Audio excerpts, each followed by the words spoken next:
अब खबरें विस्तार से। उज्बेकिस्तान में 2 दिवसीय शंघाई कोऑपरेशन ऑर्गेनाइजेशन यानी कि एससीओ की बैठक शुरू हो रही है। इस अहम दौरे के लिए पीएम नरेंद्र मोदी कुछ देर पहले ही उज्बेकिस्तान के लिए रवाना हुए हैं। समरकंद में यह सम्मेलन 2 दिनों तक चलेगा, जिसमें रूस, चीन, कजाकिस्तान, तजाकिस्तान, किर्गिस्तान और उज्बेकिस्तान के साथ ही भारत और पाकिस्तान के प्रतिनिधि शामिल होंगे। चीन के राष्ट्रपति शी जिनपिंग कल यानी 14 सितंबर को ही समरकंद पहुंच गए थे। रूस के राष्ट्रपति व्लादिमीर पुतिन और पाकिस्तान के प्रधानमंत्री शहबाज शरीफ भी इस मीटिंग में शिरकत करेंगे। इस बैठक का सबसे अहम दिन 16 सितंबर यानी कल होगा। इसी दौरान पीएम मोदी का संबोधन होगा। बैठक के बाद समरकंद मीटिंग से जुड़े डॉक्यूमेंट्स पर हस्ताक्षर किए जाएंगे। एससीओ बैठक में एससीओ के सुधार और विस्तार, रीजनल सिक्योरिटी, सहयोग, कनेक्टिविटी को मजबूत करने और व्यापार को बढ़ावा देने से जुड़े मुद्दों पर चर्चा होगी।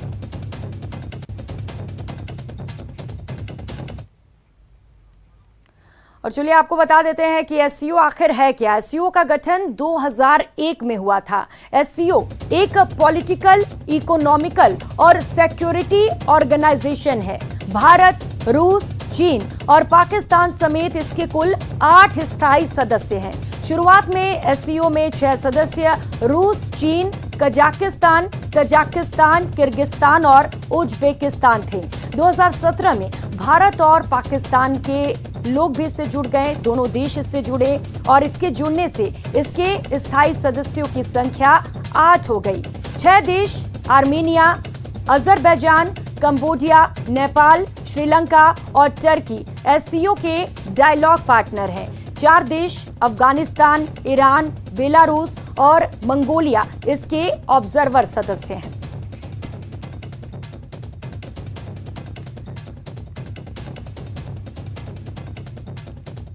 तो आपको बता रहे हैं एससीओ क्या है, जिसके लिए इस वक्त प्रधानमंत्री नरेंद्र मोदी उज्बेकिस्तान के लिए रवाना हो चुके हैं। कल एक अहम बैठक होने वाली है 16 सितंबर को। अहम बैठक में प्रधानमंत्री नरेंद्र मोदी भी शामिल होने वाले हैं और इस दौरान वो बैठक को संबोधित करेंगे, वहां पर बातचीत करेंगे। तो 6 घंटे तक चीन और भारत के नेता आमने सामने होंगे, बातचीत करेंगे। इसको लेकर इस बैठक को बेहद खास माना जा रहा है। इस बैठक के दौरान चीन के साथ पीएम मोदी की द्विपक्षीय वार्ता को लेकर कई कार्यक्रम आयोजित नहीं होंगे, लेकिन इसकी अटकलों के बीच भारत में इसे लेकर 2 राय हैं। कुछ लोग सीमा विवाद के लिए चीन से वार्ता का समर्थन कर रहे हैं, तो कुछ लोग इसके खिलाफ हैं। ऐसे में निगाह टिकी होगी, क्या समरकंद में मोदी जिनपिंग के साथ द्विपक्षीय वार्ता करेंगे। शंघाई सहयोग संगठन के शिखर बैठक के दौरान दोनों नेता आमने सामने होंगे। और खबरों में आगे बढ़ेंगे। ठग सुकेश चंद्रशेखर से जुड़ी ये खबर आपको बता दें। 200 करोड़ रुपए के मनी लॉन्ड्रिंग केस में एक्ट्रेस नोरा फतेही से आज दिल्ली पुलिस की इकोनॉमिक ऑफेंसेस विंग यानी ईओडब्ल्यू ने करीब 6 घंटे तक पूछताछ की। इस पूछताछ में बिचौलिया पिंकी ईरानी भी मौजूद थी। आरोप है कि ठग सुकेश चंद्रशेखर की बॉलीवुड एक्ट्रेस से दोस्ती में पिंकी की अहम भूमिका होती थी। इकोनॉमिक ऑफेंस विंग ने पिंकी ईरानी और नोरा को आमने सामने बैठाकर पूछताछ की। आपको बता दें, इस केस में नोरा से 5वीं बार पूछताछ की गई है। ईओडब्ल्यू की टीम 4 अन्य एक्ट्रेसेस निकिता तंबोली, चाहत खन्ना, सोफिया सिंह और अरुषा पाटिल से भी पूछताछ कर सकती है। इन लोगों ने तिहाड़ जेल में सुकेश से मुलाकात की थी। वहीं बुधवार को ईओडब्ल्यू ने जैकलीन से 8 घंटे की पूछताछ की, जिसमें 100 से ज्यादा सवाल दागे गए।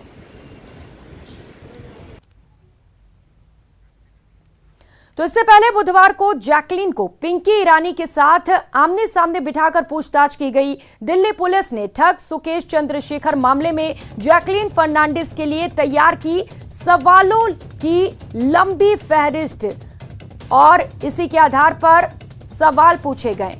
सभी सवाल ठग सुकेश चंद्रशेखर के साथ जैकलीन फर्नांडिस के रिश्ते और उससे मिले गिफ्ट के बारे में थे, जिसके मुताबिक पहली बार सुकेश से कैसे और किसके जरिए संपर्क में आई, उस दौरान कितनी बार सुकेश से मिली या फोन पर संपर्क किया, खास तौर पर जो गिफ्ट जैकलीन ने हासिल किए थे वो गिफ्ट लेने की शुरुआत कब और कहां से हुई और किसके जरिए ये गिफ्ट मिलने शुरू हुए थे। पुलिस फिर से जैकलीन से पूछताछ कर सकती है।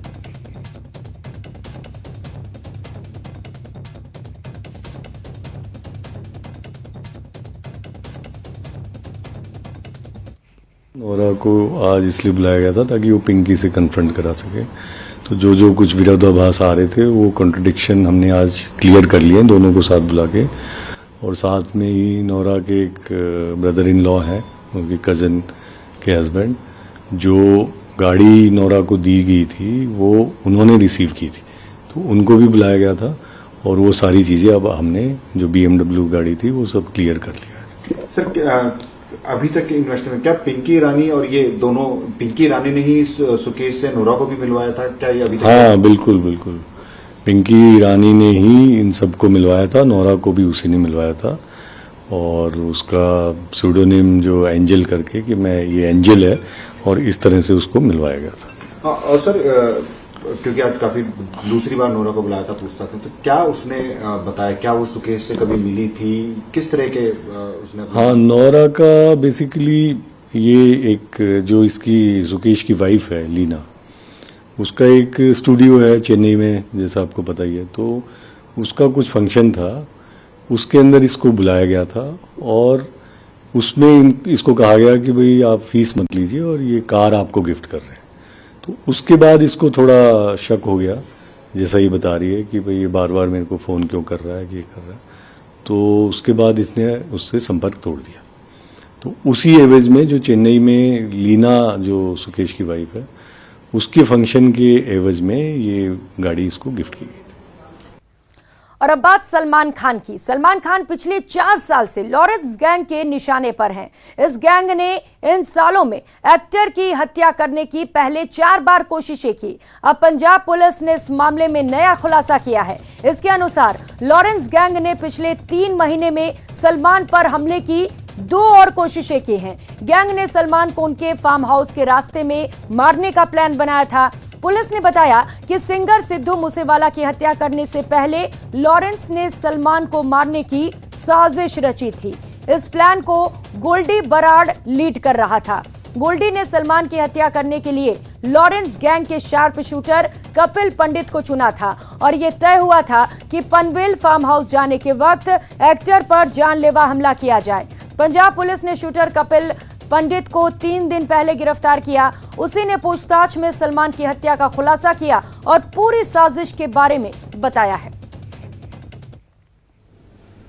इन्होंने वहाँ पे एक तो उसका फार्म हाउस का सारा बाहर से जायज़ा ले लिया था, जो सड़क का एक्सेस है वो इन्होंने सारा देख लिया था।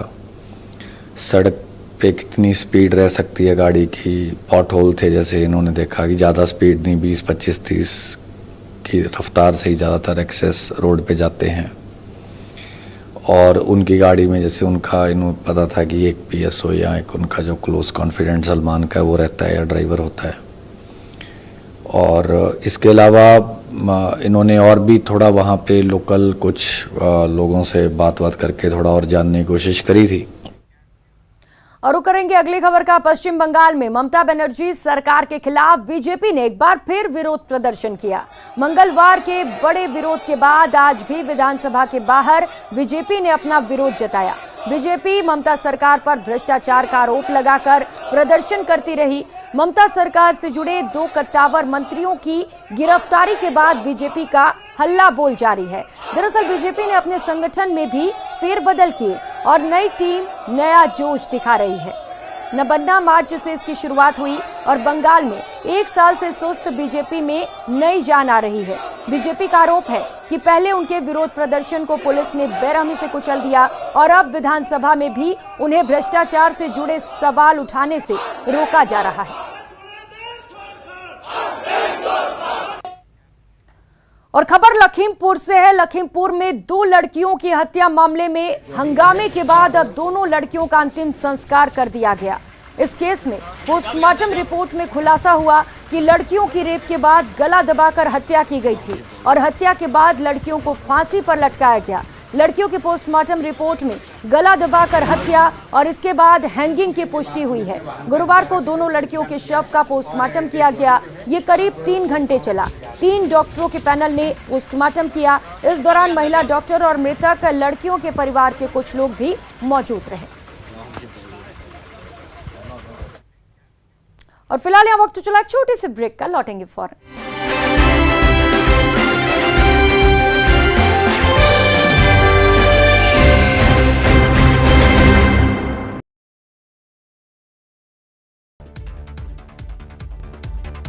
कोटा में क्षतिग्रस्त सड़कों के विरोध में आज भाजपा की ओर से सड़क ढूंढो यात्रा निकाली गई। भाजपा नेता और कार्यकर्ताओं ने हाथों में तख्तियां लेकर प्रदेश सरकार के खिलाफ नारेबाजी की।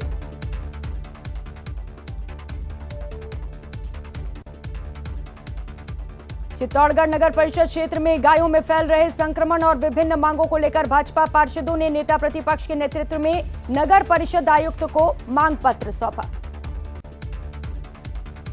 राजसमंद पुलिस ने महिला के गहने लूटने की वारदात का खुलासा करते हुए 2 अभियुक्तों को गिरफ्तार किया, जिनसे लूटे हुए सोने के गहने भी बरामद किए गए। बीकानेर के रासीसर गांव में खेत में बने पानी के कुंड में मिला शव मिलने से इलाके में सनसनी फैल गई। मौके पर पहुंची पुलिस ने ग्रामीणों की सहायता से कुंड से ऊपरी हिस्से को तोड़कर शव को बाहर निकाला। आम आदमी पार्टी की निगाह अब राजस्थान पर है। दिल्ली के मुख्यमंत्री अरविंद केजरीवाल 7 और 8 अक्टूबर को जयपुर आएंगे। केजरीवाल जयपुर में युवाओं से रूबरू होंगे और विद्याधर नगर में स्टेडियम में आम आदमी पार्टी की रैली को संबोधित करेंगे। डूंगरपुर में बीती रात चोरों ने शहर में कलेक्ट्री रोड पर स्थित एक बाइक शोरूम को निशाना बनाते हुए एक पावर बाइक सहित हजारों का सामान चुरा लिया। घटना की सूचना मिलने पर पुलिस मौके पर पहुंची और जांच शुरू की।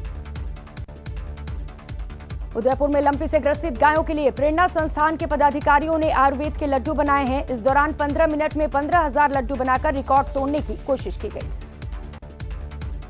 राजसमंद के केलवा कस्बे के व्यापारियों और गौ भक्तों ने आज जिला कलेक्ट्रेट में धरना दिया और कलेक्टर को ज्ञापन सौंपकर लंपी बीमारी के दौरान आवश्यक कदम उठाने की मांग की।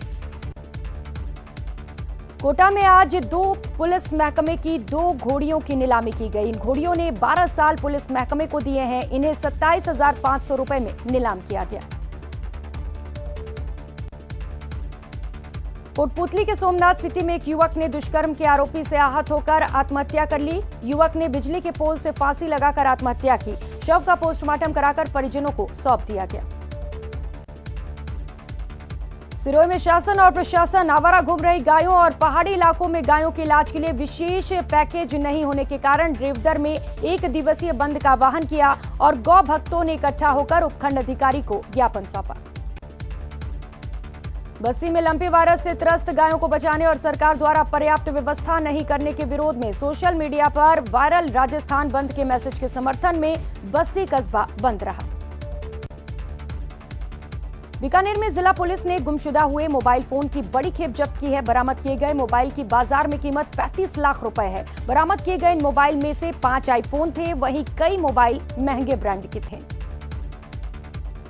उदयपुर में राष्ट्रीय सनातन एकता मंच द्वारा वाहन रैली निकाली गई और कलेक्ट्रेट के बाहर प्रदर्शन कर भुआना बाईपास चौराहे पर वीर शिरोमणि महाराणा प्रताप की प्रतिमा स्थापित करने की मांग की गई। अजमेर पुलिस ने लोहाखान से सैयद अफजल अली नाम के युवक को गिरफ्तार किया, जिसके पास से एक देसी कट्टा और एक जिंदा कारतूस बरामद हुआ। आरोपी से पूछताछ जारी है। बाड़मेर के धोरी मन्ना में भी राजस्थान बंद का व्यापक असर देखने को मिला। व्यापारियों ने अपने अपने प्रतिष्ठान बंद रखकर राजस्थान बंद का समर्थन किया। भीलवाड़ा जिले के कोटड़ी पंचायत समिति में अनियमितता और क्षेत्र में विकास नहीं होने से नाराज ग्रामीणों ने पंचायत समिति मुख्य द्वार पर ताला जड़ दिया, जिसके बाद पंचायत समिति के कर्मचारी अंदर कैद हो गए। ग्रामीणों ने चेतावनी दी कि यदि मांगे पूरी नहीं की जाती हैं तो पंचायत समिति में ताला लगा रहेगा। कोटा में जानलेवा हमले के करीब 6 साल पुराने मामले में आज कोर्ट ने 5 आरोपियों को सजा सुनाई है। श्रीगंगानगर सहित प्रदेश भर में 12 तारीख से शुरू हुए ब्लॉक स्तरीय राजीव गांधी ग्रामीण ओलंपिक खेलों का सांस्कृतिक कार्यक्रमों के साथ समापन हो गया। श्रीगंगानगर में जैतसर थाना क्षेत्र की राजकीय सीनियर सेकेंडरी स्कूल में अध्यापक के खिलाफ स्कूल की ही नाबालिग छात्रा ने बदनीयत से हाथ पकड़ने और छेड़छाड़ करने का मामला दर्ज कराया। चूरू के तारानगर में लंपी वायरस के प्रभावी प्रबंधन और चिकित्सा सेवाएं उपलब्ध करवाने की मांग पर बंद रहे बाजार, बार संघ ने किया न्यायिक कार्य का बहिष्कार। कोटा के माला फाटक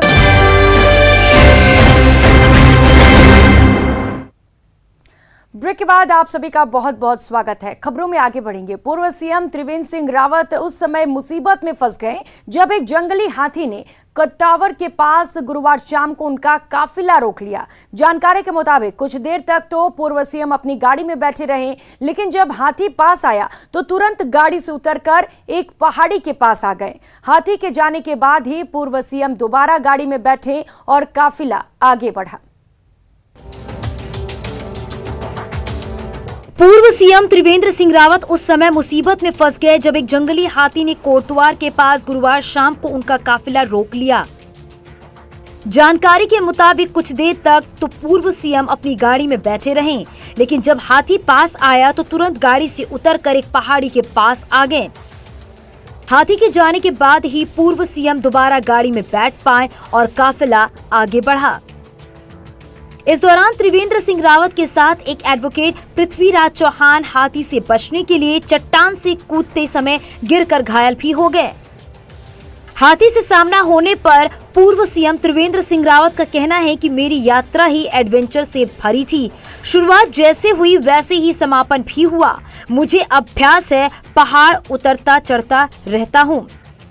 गाँव में पला बढ़ा हूँ, खूब कूदे फांदे हैं, इसलिए ना हाथी से डर लगा ना कूदने से डर लगा। अब देखिए, यात्रा ही हमारे एडवेंचर से भरी हुई थी शुरू से ही। जब हम लोग बद्रीनाथ जी से वसुधारा गए, फिर माना गए, फिर बराहोती गए, तो शुरुआत जैसी थी वैसे ही समापन भी हुआ।